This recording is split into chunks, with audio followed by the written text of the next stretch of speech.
Middle class जो है ना, जब तक वो ऊपर नहीं आता तब तक हम एक अच्छे नेशन, एक अच्छे प्रोग्रेसिव नेशन की उम्मीद नहीं कर सकते। तो बेसिकली फोकस जो होना चाहिए वो लोअर साइड पे ज़्यादा फोकस होना चाहिए। नॉर्मली एक मिडिल क्लास फैमिलीज़ के लिए जितनी इनकम नहीं है उससे ज़्यादा एक्सपेंसेस हो रहे हैं, क्योंकि कॉस्ट ऑफ लिविंग बढ़ती जा रही है। तो एक एक्सपेक्टेशन हमेशा रहेगा कि मिडिल क्लास के लिए जो 5 लाख का स्लैब है उसको 8 लाख किया जाए।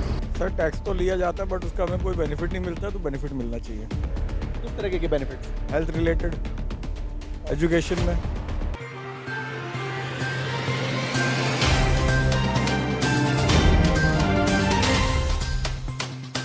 नमस्कार, मैं महराज और आप देख रहे हैं द भारत नाउ। 1 फरवरी 2024 को 2024 का बजट पेश होने वाला है और हमारी जो फाइनेंस मिनिस्टर निर्मला सीतारमण वो लगातार छठी बार इस बार जो है बजट को पेश करने वाली है।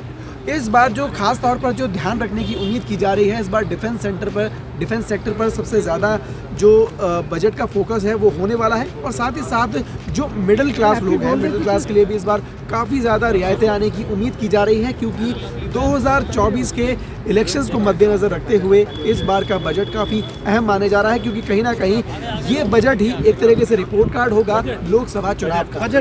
तो आइए लोगों से जुड़ते हैं, आम जनता से जुड़ते हैं और उनसे जानते हैं कि 2024 के बजट को लेकर उनकी क्या उम्मीदें हैं। बजट 2024 को लेकर क्या उम्मीदें हैं आप? देखिए, बजट का जहाँ तक कंसेप्ट है तो हर एक साल नई तरह की वैरायटीज़ और नई तरह के अमेंडमेंट्स गवर्नमेंट करती रहती है जी। लेकिन लास्ट 2-3 ईयर्स में अगर मैं देखूं तो पहले क्या होता है, बजट नॉर्मली हम लोग एज ए ह्यूमन बीइंग अपने घर के बारे में बात करते हैं जी। तो हम लोग इनकम टैक्स के स्लैब्स की बात करते हैं। पहले क्या होता था, इनकम टैक्स 5 लाख पे रिवेट होता था, कोई टैक्स नहीं देना होता था। लेकिन ओल्ड प्रोसेस में क्या होता था, कुछ डिस्काउंट्स या रिवेट्स कहते थे, जिसको जैसे किसी का होम लोन चल रहा है वो रिवेट्स होते थे। 80C होता था, 80D होता था, 80CD होता था। अब वो नए वाली पॉलिसीज़ में सारे ख़त्म हो गए हैं। दूसरा, बजटिंग में क्या होता है कि नॉर्मली एक मिडिल क्लास फैमिलीज़ के लिए जितनी इनकम नहीं है उससे ज़्यादा एक्सपेंसेस हो रहे हैं, क्योंकि कॉस्ट ऑफ लिविंग बढ़ती जा रही है। तो एक एक्सपेक्टेशन हमेशा रहेगा कि मिडिल क्लास के लिए जो 5 लाख का स्लैब है उसको 8 लाख किया जाए थोड़े, क्योंकि कॉस्ट ऑफ लिविंग के हिसाब से खर्चे भी वैसे ही होते हैं। आप चाहे वो बच्चे की स्कूल फीस हो या घर का नॉर्मल सब्जी भाजी लाना हो, उसमें कंसेप्ट आता है। तो एक स्लैब हमेशा बढ़ना चाहिए। दूसरा, पहले क्या होता था बिफोर लॉकडाउन जी, रेलवेज, क्योंकि अब कॉमन बजट हो रहा है, दोनों में कंबाइंड होता है। रेलवे क्या करता था कि जो सीनियर सिटीजन्स होते थे या बच्चे होते थे उसको फेयर में 50% डिस्काउंट देता था। अब वो ख़त्म हो चुका है। अभी अब प्रीमियम पॉलिसी लेकर आए।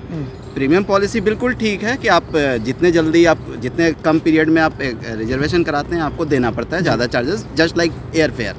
लेकिन अभी भी सीनियर सिटीजन्स के लिए वैसा कोई रिवेट नहीं है, बच्चों के लिए वैसा कोई रिवेट नहीं है। तो एक मेरा गवर्नमेंट के लिए सजेशन भी रहेगा और थोड़ा एक्सपेक्टेशन भी रहेगा कि आप जब रेलवे का बजट पेश करें तो इन दोनों चीज़ों को ध्यान में रखें।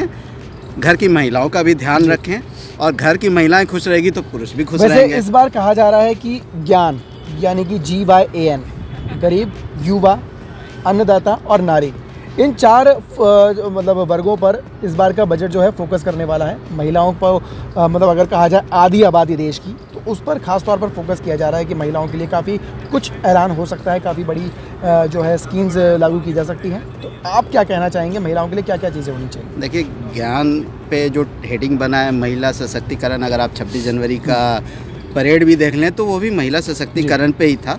तो अगर महिलाओं की बात होती है तो नेचुरली महिला अकेले तो काम नहीं करेंगी, पुरुषों के साथ ही रहेंगी। तो महिला और पुरुष दोनों का ध्यान रखना चाहिए। महिला का ध्यान होगा तो महिला जहाँ खुश होगी तो पुरुष अपने आप खुश हो जाएंगे। तो बिल्कुल एक्सपेक्टेशन यही है।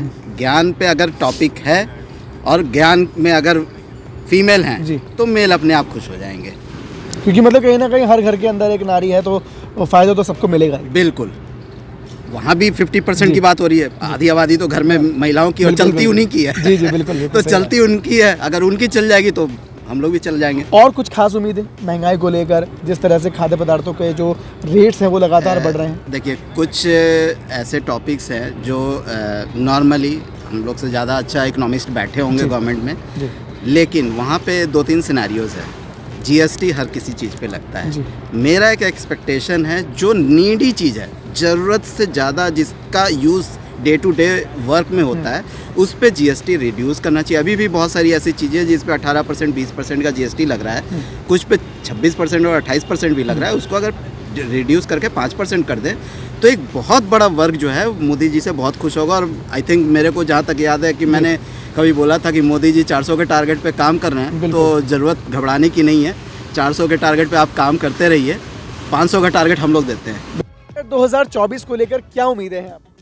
सर टैक्स तो लिया जाता है बट उसका हमें कोई बेनिफिट नहीं मिलता है, तो बेनिफिट मिलना चाहिए। किस तरह के बेनिफिट्स? हेल्थ रिलेटेड, एजुकेशन में आपका एजुकेशन जो है 80C में ही आता है, चाहे आप कितना भी बच्चों को पढ़ाइए कोई फ़ायदा तो मिलता नहीं है। 80C में तो हम लोग बाकी टैक्स दे ही देते हैं, उसमें कुछ होना चाहिए रिबिट। एजुकेशन में टैक्स अगर हटाएंगे और उसको 80C से बाहर करेंगे तो थोड़ा सा हम लोगों को टैक्स में फ़ायदा भी मिलेगा और उसका फ़ायदा भी मिलेगा। हेल्थ रिलेटेड तो है ही है, देखिए आप बाकी हेल्थ का तो आपको अलग से मिलता ही है, बट एजुकेशन ही है जिसका हम लोगों को अलग से कोई बेनिफिट नहीं मिलता। आप बच्चों को जैसे पढ़ाते हो तो उसका जो आपका मिलता है वो 80C में ही कैलकुलेट होता है, वो 80C के बाहर जाना चाहिए मेरे हिसाब से। बाकी भाई देखिए आप अगर थ्रू आउट द वर्ल्ड देखेंगे तो होता क्या है कि वहाँ पे क्या होता है ना, टैक्स स्लैब्स होते हैं। आपको जिस स्लैब में आप के हिसाब से आप टैक्स देते हो उस हिसाब से आपको बेनिफिट मिलते हैं, चाहे वो आपके बेनिफिट अलग अलग सेक्टर से रिलेटेड होते हैं। बट इंडिया में टैक्स तो कटता है बट वो बेनिफिट नहीं मिल रहे हैं, तो वो अगर मिलेगा तो मेरे ख्याल से लोग ज़्यादा बढ़ चढ़ के करेंगे और ये गवर्नमेंट को भी फ़ायदा मिलेगा कि रेवेन्यू जनरेशन में होगा फ़ायदा। और क्या क्या चीज़ें, जैसे कि अगर टैक्सेशन को लेकर मध्य वर्ग के अंदर एक ये सबसे ज़्यादा हॉट टॉपिक रहता है कि इस बार की टैक्सेशन पॉलिसी क्या होगी, क्या टैक्स रेट होगा, किस स्लैब्स के अंदर वो आएंगे? तो मैं आइडिया नहीं रखता हूँ टैक्स का, बट जैसे मैं टैक्स देता हूँ तो उस हिसाब से मुझे लगता है कि अगर मैं बाहर से कंपेयर करता हूँ तो मिलना चाहिए कि हम लोगों को कुछ रिलीफ मिलना चाहिए। Relief in the sense not कि टैक्स ना कटे, क्योंकि गवर्नमेंट को भी चलाने के लिए टैक्स चाहिए, बट उसके हिसाब से बेनिफिट्स में अगर आज सपोज कीजिए 2 बंदे हैं और एक जो टैक्स सिर्फ जीएसटी और इन सब के वे में टैक्स दे रहा है और एक जो इनकम टैक्स भी दे रहा है, तो दोनों में कोई अंतर नहीं है। वो एक स्लैब डिफरेंस के साथ होना चाहिए, अंतर होना चाहिए। जैसे हम लोग कुछ नहीं तो हेल्थ के लिए जो इंश्योरेंस करते हैं उसमें हमें इंश्योरेंस पे के बाद बस इंश्योरेंस पे बेनिफिट मिल जाता है, बट क्या हमें गवर्नमेंट के थ्रू कुछ मिलता है? नहीं मिलता है। वो डिफरेंस जो मिल रहा है वो फिर जो नॉन टैक्स पेयर है उसको भी मिल रहा है। सर बजट बहुत अच्छा रहने वाला है, जैसे कि अभी जो इंडिया की जो गवर्नमेंट है वो फुल फ्लैश से आने वाली है अपकमिंग मंथ्स में, सो आई होप कि सब अच्छा रहेगा। लेकिन इस बार ये जो बजट है 2024 का बजट, ये एक तरीके से रिपोर्ट कार्ड माना जा रहा है 2024 के चुनाव के लिए। तो क्या मानना है कि मध्य वर्गों के लिए जो सबसे ज़्यादा जनसंख्या में है हमारे देश के अंदर, उनके लिए क्या क्या सरकार लेकर आ सकती है इस बार के बजट?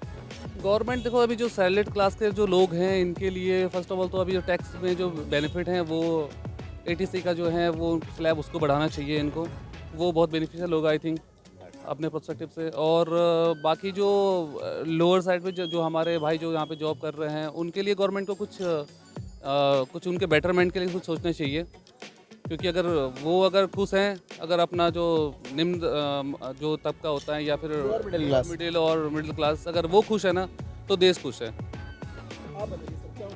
बेसिकली उम्मीदें तो बहुत अच्छी हैं कि जिस हिसाब से अभी काम हो रहे हैं या लास्ट प्रीवियस टर्नियर में जो काम हुए हैं, तो उम्मीद तो यही कि बजट बहुत अच्छा होने वाला है।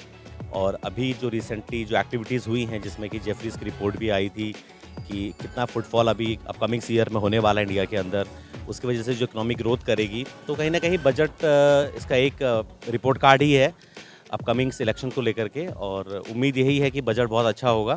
और हमारी जो डिमांड है बेसिकली वो यही है कि इनकम टैक्स में हमें रिलीफ मिले और कुछ रिजीम और उसको अच्छा इम्प्लीमेंट किया जाए। एंड उसके अलावा ये है कि जो बेसिकली हम लोगों की पेन पॉइंट रहा है कि इक्विटी या सिक्योरिटी मार्केट के लिए कुछ अच्छा करना चाहिए, लाइक एसटीटी वगैरह कुछ देखना चाहिए। इस बार भी इसमें मतलब जितनी भी इनकम्स थी उनके ऊपर टैक्सेशन लगा दिया गया था और काफ़ी भारी भरकम टैक्स था, तो उसको लेकर क्योंकि इक्विटीज़ का हमने खूब सारा जाना कि भाई जो है बॉन्ड्स को लेकर हो, शेयर्स को लेकर हो, इन चीज़ों के अंदर जो इनकम टैक्स है वो थोड़ा कम किया जाए, इसको लेकर आप डेफिनेटली कम करना चाहिए। और एलटीसीजी जो है शॉर्ट टर्म कैपिटल गेन है या लॉन्ग टर्म कैपिटल गेन है, वहाँ भी काफ़ी रिलीफ मिलना चाहिए लोगों को। और उम्मीद भी यही हम कर रहे हैं गवर्नमेंट से इस बजट में कि यहाँ पर काफ़ी रिलीफ हमें मिलेगा।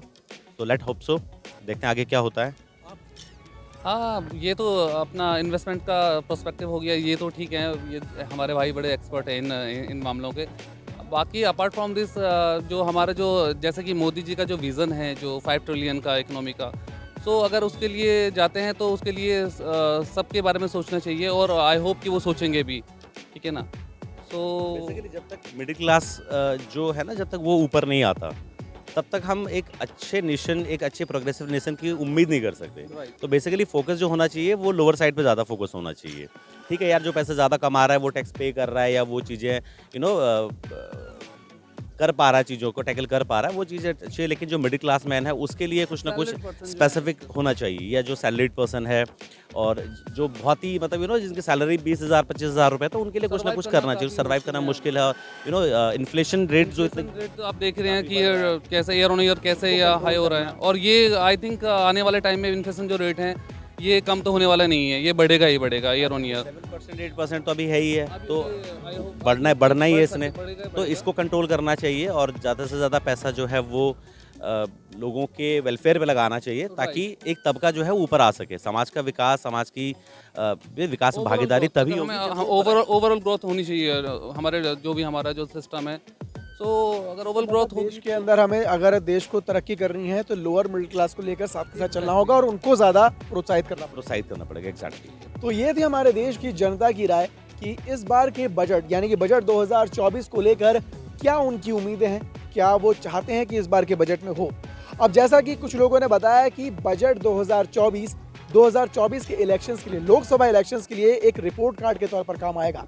तो यकीनन इस बार का बजट जो है वो केंद्र सरकार यानी कि बीजेपी के लिए भी काफ़ी ज़्यादा महत्वपूर्ण होगी और उसी के मद्देनज़र वो देश के मध्य वर्गों के लिए भी सोचेंगे और देखना ये होगा कि 1 फरवरी को 2024 को क्या बजट सामने आता है, क्या उसमें किन किन लोगों को उसमें फ़ायदा होता है, किन किन वर्गों को उसमें फ़ायदा होता है, ये आने वाला वक्त ही बताएगा। फिलहाल के लिए इस वीडियो पर सिर्फ इतना ही। अपनी राय कमेंट कर ज़रूर बताएं और देखते रहें द भारत नाउ।